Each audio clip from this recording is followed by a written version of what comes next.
Hello my dear students, I am BPM sir. मैं गीता science inter महाविद्यालय हजारीबाग का केमिस्ट्री टीचर हूँ। हम लोग इस वीडियो सेशन में फिजिकल केमिस्ट्री का सॉलिड स्टेट पढ़ रहे हैं, जिसमें लेक्चर 1.1 तक देख लिए थे। यदि आप मेरे पहले का लेक्चर नहीं देखे हैं तो प्लीज आप उसे देख ले। इसका लिंक नीचे डिस्क्रिप्शन में दे दिए हैं। इसके पहले वीडियो में हम लोग solid state of matter and solid state का डिफिनेशन और उसके फीचर्स के बारे में पढ़े थे। इस वीडियो में हम लोग क्लासिफिकेशन ऑफ सॉलिड के बारे में पढ़ेंगे। इसमें क्लासिफिकेशन ऑफ सॉलिड दो तरह से है। ए में है आपको क्रिस्टलिन सॉलिड और बी में है आपका एमोर्फस सॉलिड। तो क्लासिफिकेशन ऑफ सॉलिड में हमारा दो इसका क्लासिफाई किया गया है। पहला है आपका क्रिस्टलिन सॉलिड और दूसरा है आपका एमोर्फस सॉलिड। तो हम लोग इसमें लिख सकते हैं कि the solid are classified into two categories. कि सॉलिड को कितने कैटेगरीज में क्लासिफाई किया गया है? दो कैटेगरीज में। ये में जो आपका है वो आपका है क्रिस्टलिन सॉलिड। क्या है आपका? Crystalline solid. इसको हम लोग बोलते हैं रावादार ठोस। इसका हिंदी क्या होता है? रावादार ठोस। और बी में जो है आपका है वो है आपका एमोर्फस सॉलिड। क्या है आपका?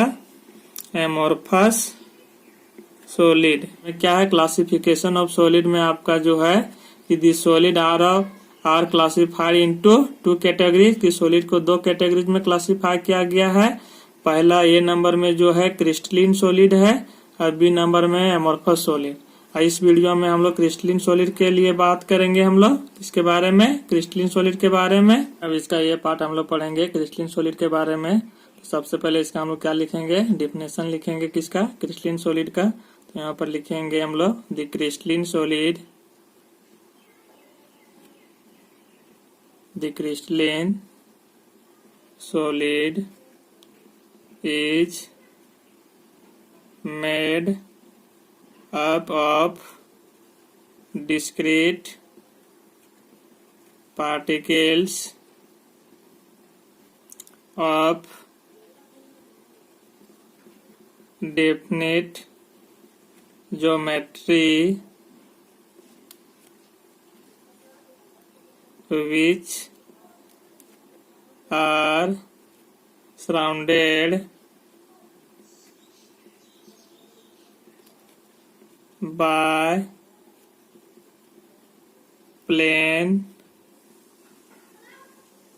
surfaces or rare surfaces intersecting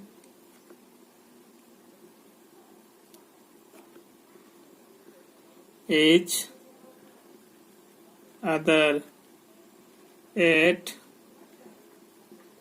certain, तो बोल सकते हैं definite angle, which are called crystals। हम लोग इसको क्या बोलते हैं? क्रिस्टल बोलते हैं।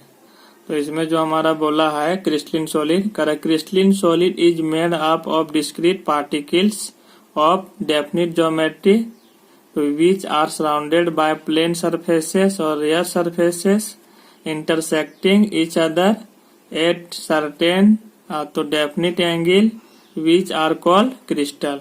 उसको हम लोग क्रिस्टल बोलते हैं। तो इसमें बोला है कि जो हमारा क्रिस्टलिन सॉलिड मेड अप होता है, मतलब जो बना होता है डिस्क्रीट पार्टिकल होता है, छोटे छोटे पार्टिकल से बना होता है, जिसका ज्योमेट्री डेफिनिट ज्योमेट्री होता है उसमें कि which are surrounded by plane surface. जो हमारा डेफिनिट ज्योमेट्री जो बनाएगा उसमें हमारा प्लेन सरफेस होगा। तो बोल सकते हैं रेयर सरफेस। रेयर मतलब होता है चिकना, प्लेन मतलब वही चिकना होगा। और तो बोल सकते हैं रेयर सरफेस है इंटरसेक्टिंग ईच अदर, और उसमें एक दूसरे में इंटरसेक्ट हो जाता है। At a certain angle which are called crystal. और उसमें एक हमारा क्या होता है, निश्चित एंगल होता है। क्या होता है हमारा, निश्चित एंगल होता है, उसी को हम लोग क्रिस्टल बोलते हैं। तो क्रिस्टलिन सॉलिड जो हमारा बना होता है डिस्क्रीट पार्टिकल से, छोटे छोटे पार्टिकल से बना होता है, और एक दूसरे में वो इंटरसेक्ट मतलब एक दूसरे में सेट करने के बाद उसमें जो हमारा सरफेस मिलेगा प्लेन मिलेगा, तो चिकना सरफेस मिलता है, और उस तरह से उसमें जो हमारा एंगल बनाएगा डेफिनिट ज्योमेट्री बनाता है, जिसमें हमारा क्या होता है डेफिनिट एंगल बनाएगा, उसी को हम लोग बोलते हैं crystal.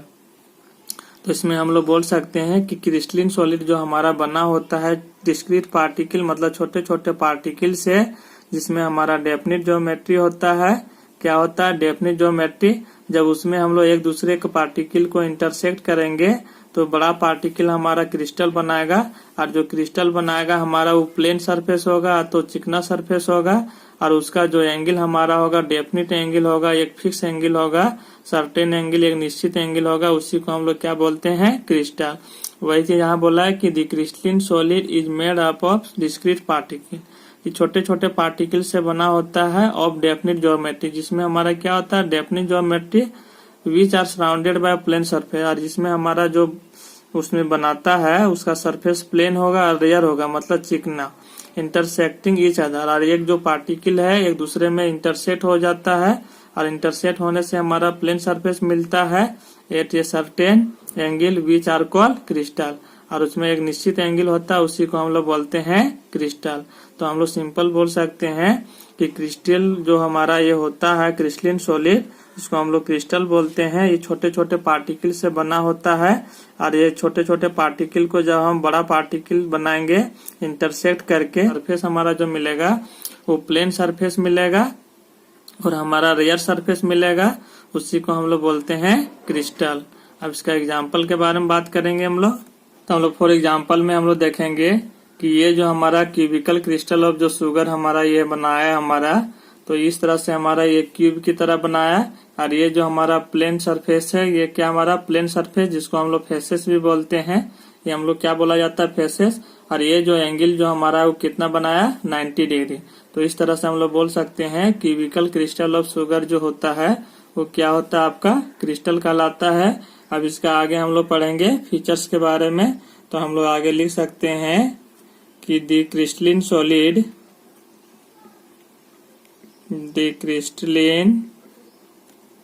solid has following features।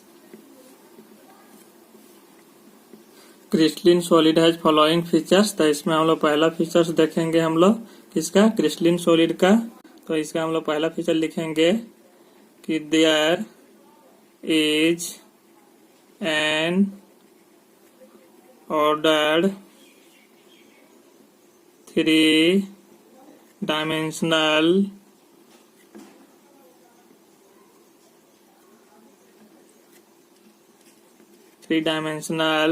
इसको हम लोग शॉर्ट में बोल सकते हैं 3D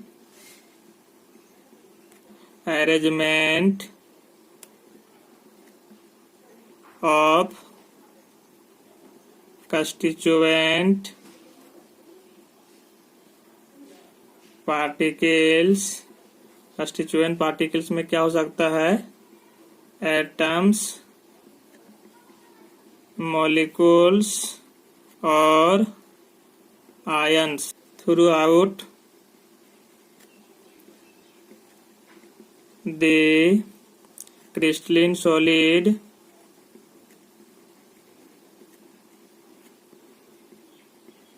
solid it is called long range order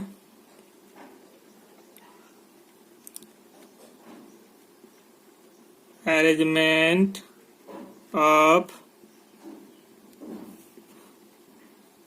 constituent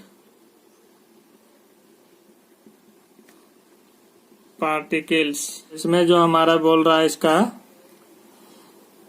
कि there is an order 3 dimensional, जिसको शॉर्ट में बोलते हैं 3D arrangement of constituent particles, atom, molecules और ion throughout the crystalline solid. It is called long range order arrangement of constituent particle. ये जो हमारा होता है क्रिस्टलिन सॉलिड में जो होता है कि ऑर्डर अरेंजमेंट होता है किसका, 3 डायमेंशनल अरेंजमेंट होता है, 3D होता है इसमें कि कंस्टिट्यूएंट पार्टिकल जो हमारा होता है एटम, मॉलिक्यूल्स, जो आयन जो हमारा क्या होता है क्रिस्टलिन सॉलिड जो बनाता है हमारा वो कंस्टिट्यूएंट पार्टिकल से मिलके बनाता है और कैसा होता है 3 डायमेंशनल होता है. उसको हम लोग कहते हैं it is called long range order arrangement of constituent particles. और उसी का इसका जो ऑर्डर अरेंजमेंट होता है ये लंबा होता है किसमें, क्रिस्टलिन सॉलिड में. तो इसमें बोला गया कि it is called long range order arrangement of constituent particle. कि कंस्टिट्यूएंट पार्टिकल का इसका ऑर्डर अरेंजमेंट हमारा क्या होता है, लंबा होता है. वही बोला है कि there is an order 3 dimensional arrangement of constituent particles, atom, molecules और ion throughout the crystalline solid. जो हमारा क्रिस्टलिन सॉलिड बनाता है एटम, मॉलिक्यूल्स और आयन से वो क्या होता है एक 3 डायमेंशनल अरेंजमेंट से मिलके बनाता है और वो कंस्टिट्यूएंट पार्टिकल से मिलके बनाता है. और कंस्टिट्यूएंट पार्टिकल क्या होता है, एटम, मॉलिक्यूल, आयन होता है. उसका लॉन्ग ऑर्डर अरेंजमेंट होता है. उसका क्या होता है, लंबा एक क्रिस्टल बनाता है, लंबा अरेंजमेंट होता है, उसमें रेगुलर अरेंजमेंट होता है. उसी को कहते हैं हम लोग it is called long range order arrangement of constituent particles. तो सिंपल से इसमें याद रखना है कि हमारा इसमें जो होता है कंस्टिट्यूएंट पार्टिकल जो होता है अरेंजमेंट होता है, कैसा अरेंजमेंट होता है 3 डायमेंशनल अरेंजमेंट होता है. और इसका long range order arrangement of constituent particle होता है. इसी को हम लोग बोलते हैं it is called long range order arrangement of constituent particles. अब इसका एग्जाम्पल के बारे में देखेंगे हम लोग. और एग्जाम्पल के लिए इसका हम लोग बात करेंगे. तो एक एग्जाम्पल में जो होगा आपका वो रोम्बिक सल्फर होगा. क्या होगा, रोम्बिक सल्फर. तो रोम्बिक सल्फर का फार्मूला क्या होता है S8. तो ये हमारा क्या हो गया आपका क्रिस्टलिन सॉलिड हो गया. क्या हो गया, क्रिस्टलिन सॉलिड. अब इसका हम लोग दूसरा फीचर्स के बात करते हैं हम लोग. It has sharp melting point. It means the entire amount of a crystalline solid melts at a particular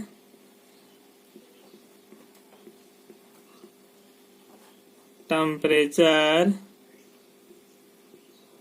which is called its melting point. और उसको हम लोग क्या बोलते हैं, मेल्टिंग पॉइंट. तो दूसरा पॉइंट में बोला कि it has sharp melting point.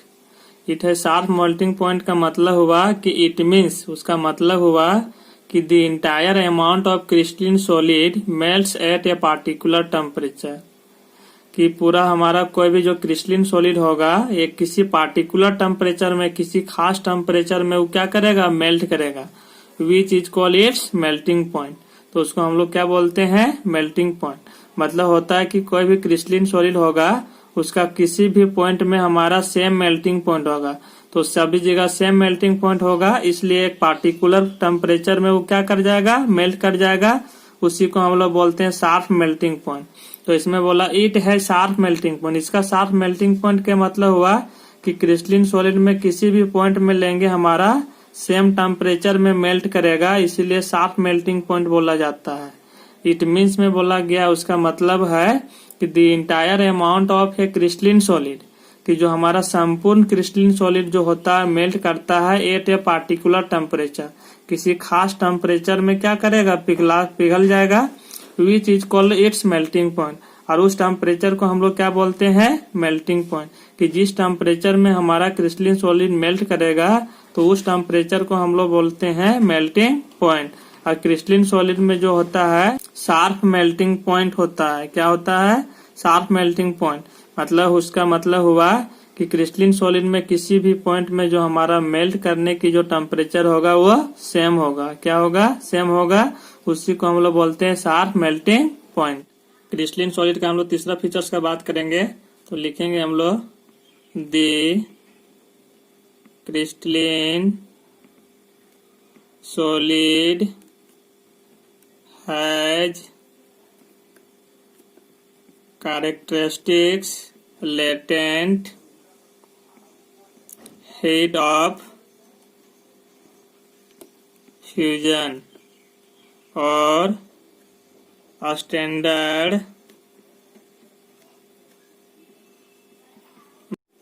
enthalpy of fusion। इसको हम लोग क्या बोलते हैं, standard molar enthalpy of fusion. और एग्जाम्पल का हम लोग बात करेंगे इसमें हम लोग कि इसमें जो एग्जाम्पल में जो क्या होगा कि स्टैंडर्ड जो इसमें होता है हमारा स्टैंडर्ड इंथैल्पी ऑफ फ्यूजन किसके लिए, आइस के लिए यदि हम लोग बात करते हैं तो इसका वैल्यू होता है +6 किलो जूल पर मोल। इसको हम लोग बोल सकते हैं +6000 जूल पर मोल। तो इसमें जो हमारा बोला है कि the crystalline solid has characteristic latent heat of fusion और हम लोग बोलते हैं standard molar enthalpy of fusion. कि क्रिस्टलिन सॉलिड में जो होता है इसका जो गुण होता है एगो क्या होता है, एक गुण होता है कौन सा, लेटेंट हीट ऑफ फ्यूजन बोल सकते हैं। तो standard molar enthalpy of fusion या standard molar enthalpy of fusion तो लेटेंट हीट ऑफ फ्यूजन एक हमारा गुण है किसका, क्रिस्टलिन सॉलिड का। तो जैसे हम लोग एग्जांपल में देखें कि जो स्टैंडर्ड मोलर इंथैल्पी ऑफ जो फ्यूजन जो हमारा होता है आइस के लिए ये वैल्यू होता है +6 किलो जूल पर मोल। इसको बोल सकते हैं +6000 जूल पर मोल। तो ये हमारा क्या है, इस तरह से कैरेक्टरिस्टिक्स है, एक गुण है क्रिस्टलिन सॉलिड का। ये हम लोग क्या बोल सकते हैं, गुण है कि लेटेंट हीट ऑफ फ्यूजन है तो molar standard molar enthalpy of fusion जो हमारा है वो क्रिस्टलिन सॉलिड का एक गुण माना जाता है और उसका एक क्या है, ये गुण है। वही बोला है द क्रिस्टलिन सॉलिड है characteristic latent heat of fusion. इसमें characteristic latent heat of fusion होता है तो बोल सकते हैं standard molar enthalpy of fusion होता है किसमें, क्रिस्टलिन सॉलिड में। एग्जाम्पल में लिया गया है यहाँ पर standard molar enthalpy of fusion जो हमारा है वो आइस के लिए होता है +6 किलो जूल पर मोल, बोल सकते हैं +6000 जूल पर मोल। ये क्या हुआ इसका standard molar enthalpy of fusion किसके लिए, आइस के लिए वैल्यू हुआ। आगे हम लोग नेक्स्ट देखते हैं। अब हम लोग फोर्थ फीचर्स का बात करेंगे क्रिस्टलिन सॉलिड का। इसमें हम लोग लिखेंगे the crystalline solid is anisotropic. Anisotropic यहाँ पर एक वर्ड है और एन आइसोट्रोपिक का मतलब होता है हम लोग यहाँ पर देखेंगे कि इट मीन्स में से हम लोग बात करेंगे कि any physical properties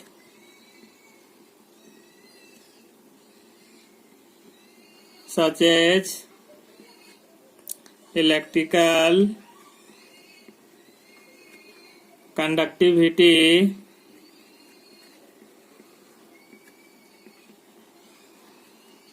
refractive index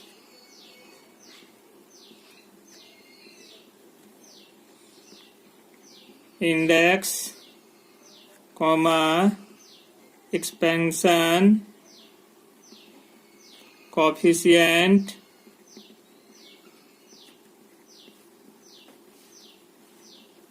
etc may have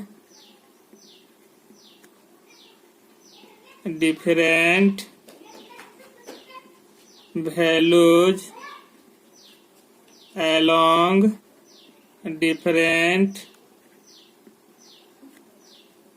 direction of a crystalline solid। मतलब कि इसमें जो हमारा बोल रहा है पॉइंट नंबर 4 में, the crystalline solid in an isotropic.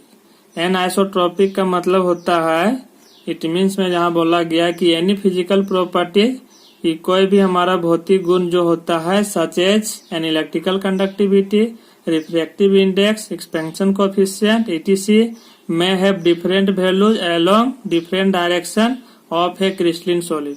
तो इसमें बोला है कि क्रिस्टलिन सॉलिड हमारा एक इसका जो गुण होता है, कैसा गुण होता है, एन आइसोट्रॉपिक होता है। और एन आइसोट्रॉपिक के मतलब होता है कि क्रिस्टलिन सॉलिड का जो हमारा फिजिकल प्रॉपर्टीज होगा, जिसमें हमारा आता है इलेक्ट्रिकल कंडक्टिविटी, रिफ्रैक्टिव इंडेक्स होता है, और आपका क्या हो जाता है इसमें एक्सपेंशन कोएफिशिएंट जो होता है कि क्रिस्टलिन सॉलिड में कि अलग अलग डायरेक्शन में इसका अलग अलग वैल्यू होगा।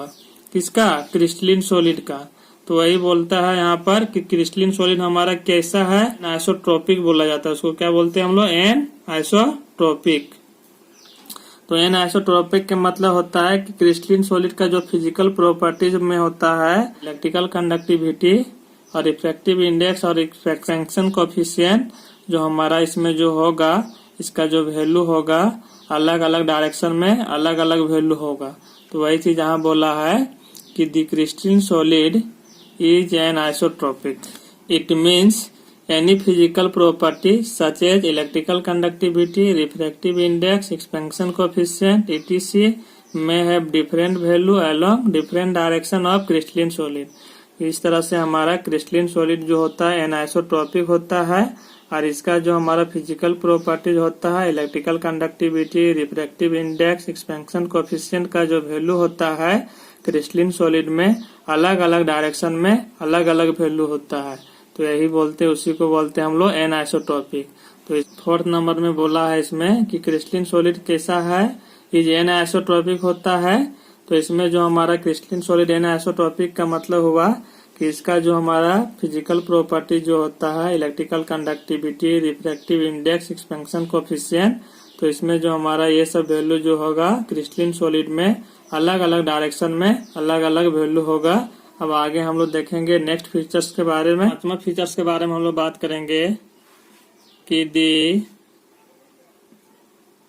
Crystalline solid has clear fracture. It means when a crystalline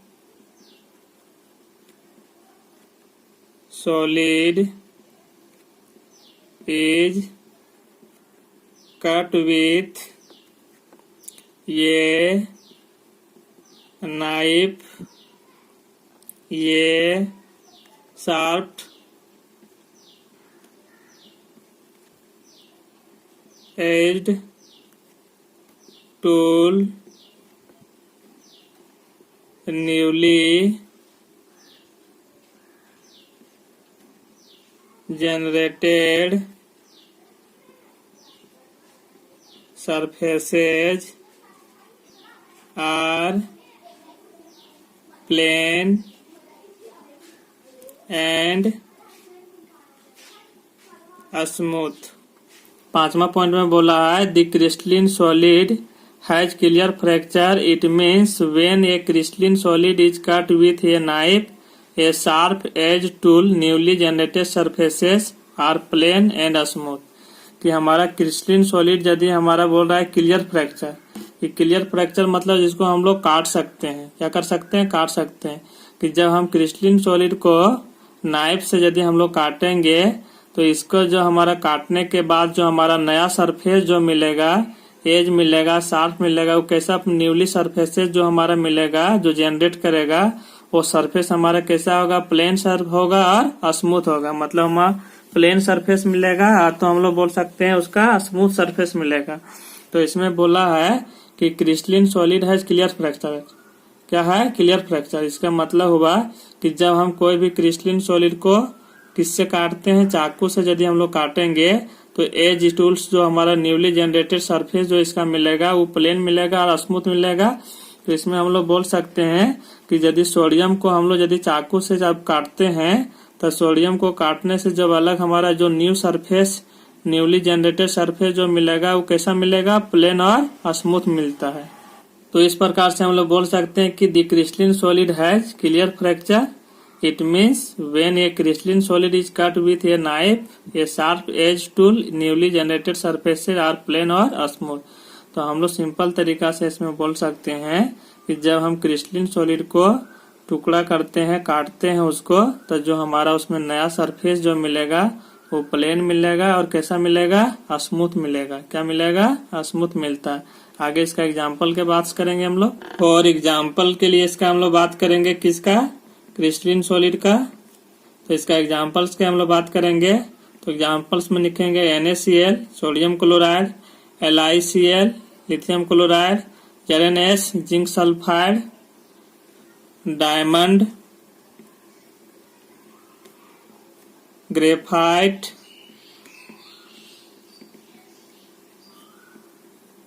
iodine, ice, calcium oxide, calcium fluoride etc। तो ये इसका क्या एग्जांपल है? NaCl, LiCl, zinc sulphide, diamond, graphite, iodine, ice, CaO, CaF2 etc। इस तरह से किसका एग्जांपल हुआ? ये आपका क्रिस्टलिन सॉलिड का एग्जांपल हुआ। अब नेक्स्ट वीडियो में हम लोग एमोर्फस सॉलिड के बारे में पढ़ेंगे। यदि आपको इस वीडियो में कुछ भी समझने में कोई दिक्कत है तो कमेंट बॉक्स में जरूर कमेंट करें। यदि आपको कोई भी क्वेश्चन पूछना हो तो कमेंट बॉक्स में जरूर लिखें। और यदि आप मेरे चैनल में न्यू व्यूअर हो तो मेरे चैनल को सब्सक्राइब कर ले, ताकि मैं कोई भी वीडियो अपलोड करे तो आपको सभी नोटिफिकेशन मिलते रहे। इस वीडियो में यहीं तक। Thank you.